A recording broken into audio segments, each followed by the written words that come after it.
बचपन से ही हमने कहीं ना कहीं जरूर सुना है कि गंगा हमारी माँ है, इसकी पूजा की जानी चाहिए, इसके पानी को पवित्र कामों में इस्तेमाल किया जाना चाहिए। लेकिन शायद हमने कभी भी इसके पीछे के कारणों को जानने की कोशिश नहीं की। आखिर क्यों हम गंगा को पूजते हैं, क्यों इसको माँ का दर्जा दिया जाता है और कैसे ये मनुष्य से लेकर पेड़ पौधों और जीव जंतुओं के लिए इतनी जरूरी बन गई है। इन सवालों का उत्तर पाने के लिए सबसे पहले जरूरी है कि आप हमारे इस चैनल को सब्सक्राइब करें और इस वीडियो के अंत तक बने रहें। आज हम गंगा नदी की इसी कहानी को जानेंगे थोड़े रोचक तरीके से। हमेशा से ये माना जाता है कि गंगा गौमुख से निकलती है, जो कि पूरी तरह सच नहीं है।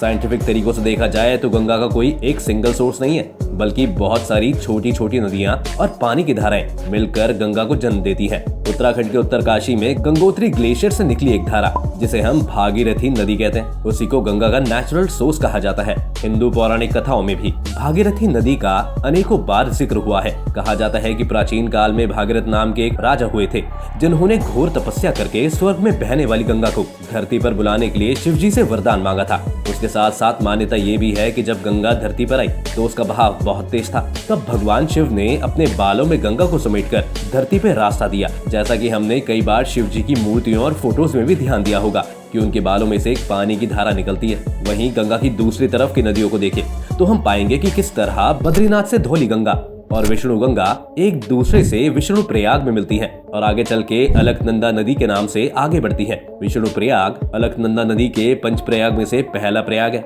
विष्णु प्रयाग वही जगह है जहां नारद मुनि ने भगवान विष्णु की तपस्या की थी और आज यहीं पर उत्तराखंड के लिए एक बहुत जरूरी हाइड्रो पावर प्लांट है, जो कि उत्तराखंड के लोगों के लिए करीबन 400 मेगावाट बिजली बनाता है। इसी तरह अलकनंदा आगे बढ़ते हुए नंदाकिनी नदी से मिलती है और नंद प्रयाग में उसे खुद में समेट कर आगे बढ़ जाती है।